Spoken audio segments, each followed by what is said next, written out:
Hello friends, आप सभी का स्वागत है हमारे YouTube channel all India student पर। फ्रेंड्स, जैसा कि आप सभी बोल रहे थे ना सर, यहाँ पर हिंदी भाषा और हिंदी क्लासेस कब से स्टार्ट होंगी, तो मैंने आपसे कहा था ना, ये जो क्लास है आपकी, अगर आप लोग को अच्छा रिस्पांस आएगा तो इस क्लास को मैं आपको यहाँ पर कहता हूँ ना लाइव सेशन भी करा दूंगा। तो यहाँ पर आपको जो हिंदी पढ़ाई जाएगी ना, तो याद रखिएगा बिल्कुल बेसिक से, मतलब कहते हैं ना इसका विकास और इतिहास बिल्कुल, मतलब कहते हैं ना हर एक एग्ज़ाम के लिए आपका इंपॉर्टेंट होने वाला है। तो मेरी आपसे एक रिक्वेस्ट है कि इस वीडियो को मतलब आप पूरा ज़रूर देखिएगा, ठीक है, कहीं भी स्किप मत करिएगा।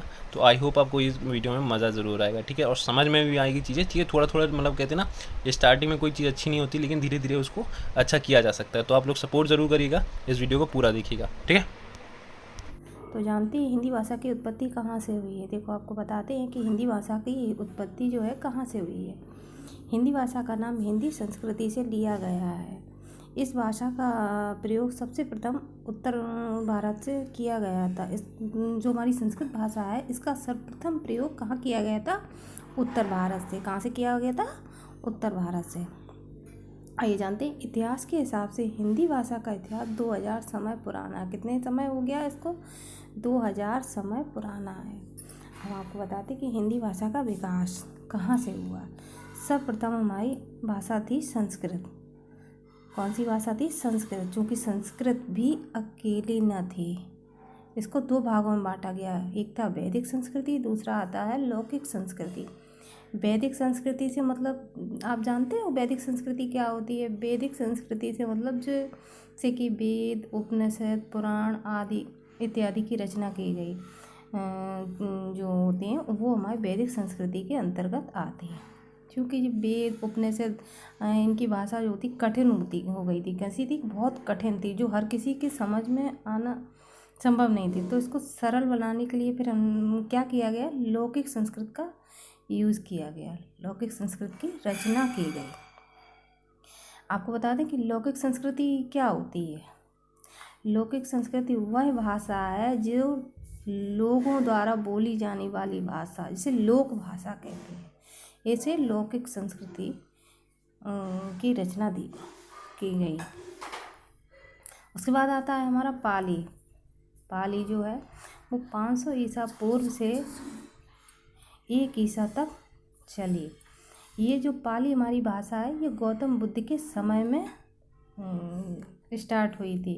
गौतम बुद्ध की जो रचनाएं हैं, त्रिपिटक ग्रंथ वगैरह, जो वो सभी इसी भाषा में लिखे गए थे। आपको बताते हैं प्राकृत। प्राकृत जो भाषा है, ये हमारे महावीर प्रसाद स्वामी के समय में इसका प्रादुर्भाव हुआ था। उसके बाद आती है हमारी अपभ्रंश।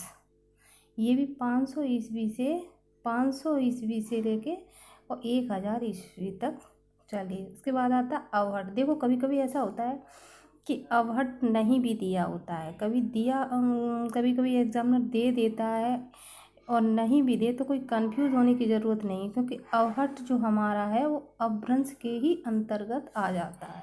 तो इसमें कंफ्यूज होने की ज़रूरत नहीं है कि कभी कि ये कह दिया कि अपभ्रंश के बाद सीधा डायरेक्ट हिंदी आ जाए या कोई और क्रम दे देते हैं कंफ्यूज होने के लिए। तो आपको सिर्फ ये याद रखना कि सबसे पहले आती है हमारी संस्कृत, संस्कृत के बाद आती है हमारी पाली, पाली के बाद आती है प्राकृत और प्राकृत के बाद अपभ्रंश, अपभ्रंश के बाद यदि सीधा हिंदी आता तो उसमें कंफ्यूज होने की ज़रूरत नहीं है कि अवहट नहीं आया।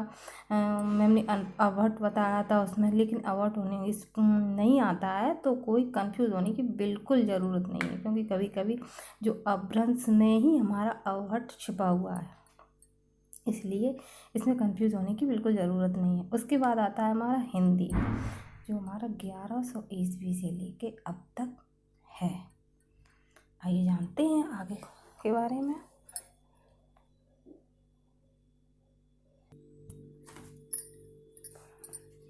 हाँ, देखो, ये तो हो गया हमारा हिंदी विकास का क्रम, जो अभी हमने आपको बताया कि सबसे पहले आती है हमारी संस्कृत, संस्कृत के बाद पाली, पाली के बाद आती है प्राकृत और प्राकृत के बाद आती है अपभ्रंश, अपभ्रंश के बाद अवहट और अवहट के बाद हिंदी। मैंने आपको पहले ही बता दिया है अभी, जैसे कि मैंने अभी बताया कि अवहट यदि ना भी आती है ऑप्शन में, क्रम में, तो उसमें कोई कंफ्यूज होने की बिल्कुल ज़रूरत नहीं है। बिल्कुल कंफ्यूज होने की ज़रूरत नहीं है, सीधा डायरेक्ट हिंदी आता है तो आप उसको ओके करिए, हिंदी सही है।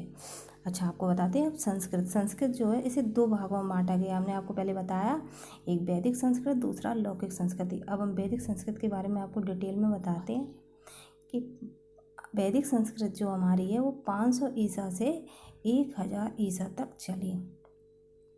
वैदिक संस्कृत वह भाषा थी जिसमें वेद, उपवेद, वेदांत, पुराण, उपनिषद आदि की रचना की गई।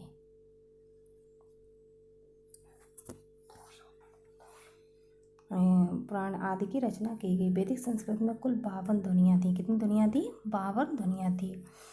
संस्कृत को हम देव भाषा भी कहते हैं। देखो, जो संस्कृत हमारी भाषा है उसे देव भाषा या आर्य भाषा भी कहते हैं। वेद क्या है? वेद का अर्थ होता है ज्ञान। क्या होता है? वेद का अर्थ है ज्ञान। वेदों की संख्या कितनी होती है? 4 होती है। कितनी संख्या होती है वेदों की? 4।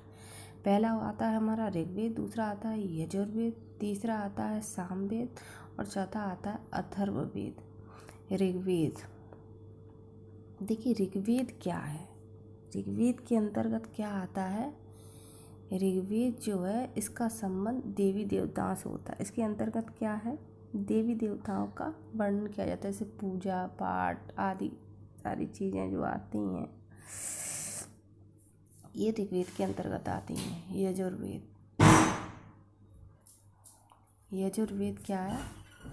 यजुर्वेद के अंतर्गत गद्य और पद्य इसका वर्णन किया जाता है। किसका आता है? गद्य और पद्य। पद्य का अर्थ जानते क्या होता है? पद्य के अंतर्गत कविताएं जो होती हैं वो इसी के अंतर्गत आती हैं, यजुर्वेद। तीसरा आता है हमारा सामवेद। सामवेद का संबंध संगीत से होता है।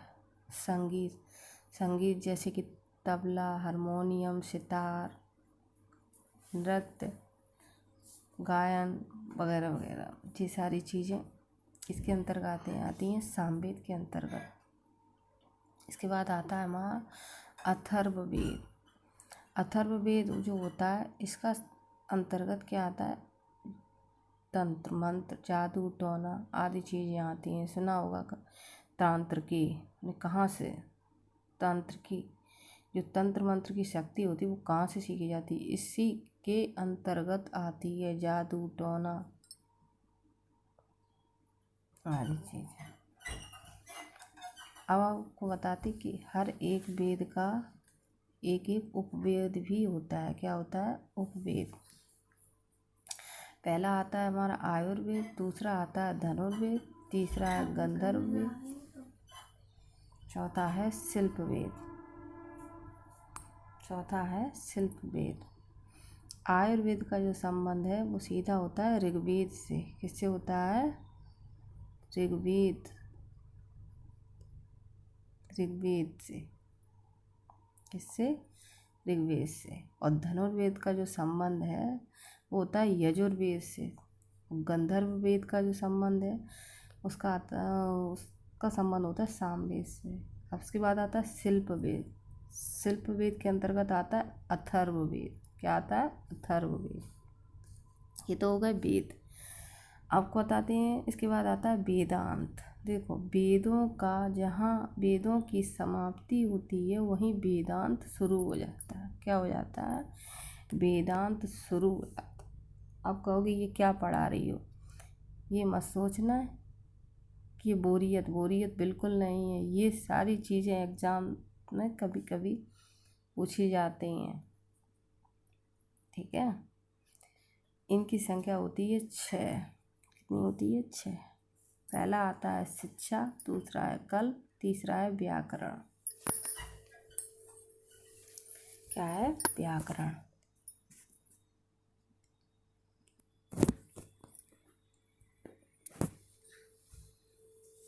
क्या है? व्याकरण। ठीक है। चौथा है निरुक्ति और पांचवा है छंद और छठवां है ज्योतिष। ठीक है। क्या है? शिक्षा का तो आप समझ ही गए होंगे, जैसे कि ज्ञान, कल्प। उसके बाद आता है व्याकरण जो पाणिनि द्वारा रचित अष्टाध्यायी। ठीक है। फिर इसके बाद आता है निरुक्ति, क्या आता है छंद और ज्योतिष। इसको भी हम आपको बाद में समझाएंगे डिटेल में, ठीक है। अब आता है हमारा पुराण, क्या आता है पुराण। इनकी संख्या होती है 18। कितनी होती है 18। पुराण का अर्थ होता है पुराना, क्या होता है पुराना।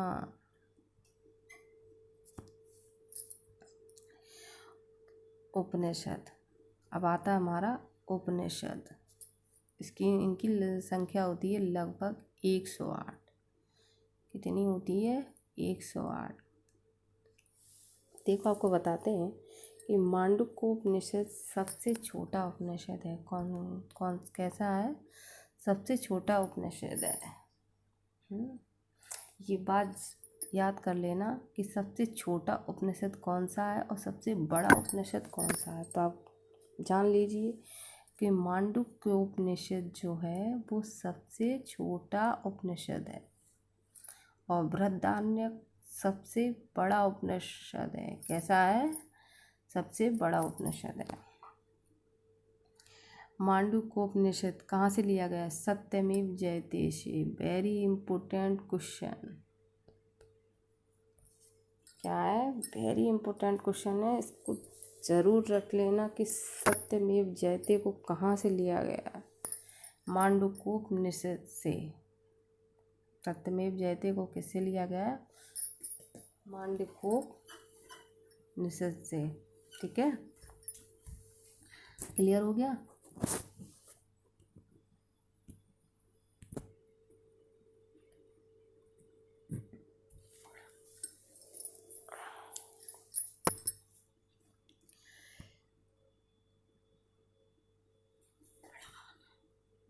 देखो अब ये हमारा आ गया लौकिक संस्कृति। क्या है, लौकिक संस्कृति, ठीक है। इसकी शुरुआत कहाँ से हुई, 1000 ईस्वी से ईसा पूर्व से 500 ईसा तक। कितनी रही इसका समय काल, 1000 ईसा से 1000 ईसा पूर्व से 500 ईसा तक, ठीक। लोक में प्रचलित भाषा, जैसे कि हमने आपको बताया है कि लौकिक संस्कृति क्या है, लोक में प्रचलित भाषा को लौकिक संस्कृत कहा गया है। लोगों द्वारा बोली जाने वाली भाषा लौकिक संस्कृति कहलाती है। कैसी कहलाती है, लौकिक संस्कृति। लोक भाषा जो कैसी होती है, उसको सरल बनाया गया है, जो हर किसी के समझ में आ सके। वैदिक भाषा जो हमारी थी, वैदिक संस्कृति, वो बहुत कठिन थी, क्योंकि हर किसी के समझ में नहीं आती थी। इसलिए इसके बाद लौकिक संस्कृति की रचना की गई है, जो इसको सरल बनाया गया, इसलिए इसे लोक भाषा का भी नाम दिया गया। क्या दिया गया, लोक भाषा। देखिए लौकिक संस्कृति में कितनी ध्वनियाँ हैं, 48।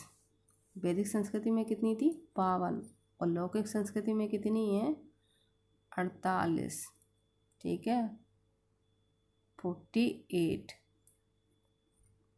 ठीक। लौकिक संस्कृति को पाणिनि ने अष्टाध्यायी में नियमबद्ध किया है। क्या किया है, अष्टाध्यायी में नियमबद्ध किया है। अब आप जान लीजिए इसके कुछ रचनाकार और ग्रंथ कि किसने कौन सा ग्रंथ लिखा है, ठीक है। ये वेरी इम्पोर्टेंट ग्रंथ हैं जो एग्ज़ाम में पूछे जाते हैं, ठीक है। इसको याद कर लेना। वाल्मीकि ने क्या लिखा, रामायण। महर्षि वाल्मीकि ने क्या लिखा, रामायण। पूछा जाता है कि रामायण किसने लिखी, वो कहते हैं क्या ज़रूरत है, अरे जी बहुत कैसी क्या पढ़ना, लेकिन इसको पढ़ लो। क्या है, महर्षि वाल्मीकि ने क्या लिखी, रामायण। वेद व्यास ने क्या लिखा, महाभारत। पाणिनि का है अष्टाध्यायी, चाणक्य का अर्थशास्त्र, वात्स्यायन का कामसूत्र, ठीक है। वात्स्यायन का क्या लिखा है, वात्स्यायन कामसूत्र,